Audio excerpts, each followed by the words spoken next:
जगन्नाथपुरी के एक भक्त की कथा है। एक भक्त था, उसके स्वप्न में जगन्नाथ जी आते थे। वो इतना रोता था मंदिर के बाहर खड़े होकर के।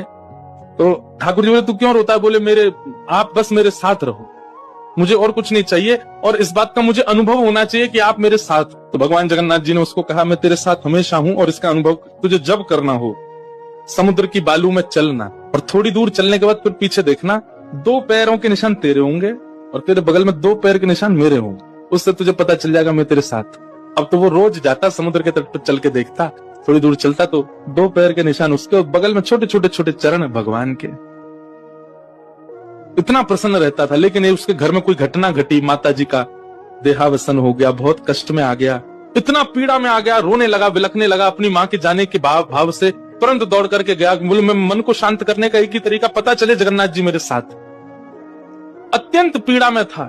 जैसे ही समुद्र के तट पर चल रहा था, रो रहा था बहुत तेज तेज। पीछे मुड़ करके उसने देखा तो 2 ही पैरों के चिन्ह थे। जगन्नाथ मंदिर के बाहर जाकर बोला, मैं समझ गया, मेरी माँ का देहावसन इसलिए हुआ क्योंकि आप मुझे छोड़ के चले गए हो। अब आप मेरे साथ में नहीं हो। आपने कुछ दिन मेरा संग किया, उसके बाद मुझे अकेला छोड़ दिया। नाथ, आप ऐसा कैसे कर सकते? मुझसे क्या अपराध हुआ? रोने लगा, बिलखने लगा। जगन्नाथ जी रात्रि में फिर स्वप्न में आए। क्यों रो रहा था? बोले, नाथ आप मेरे साथ थे हमेशा, और आज आप मेरे साथ नहीं थे। मैंने जाके देखा 2 ही चरण चिन्ह थे, और आज ही मेरी माँ का भगवत धाम गमन हो गया। इसका मतलब आपने मुझे त्याग दिया ना? मुझसे कोई अपराध हुआ है?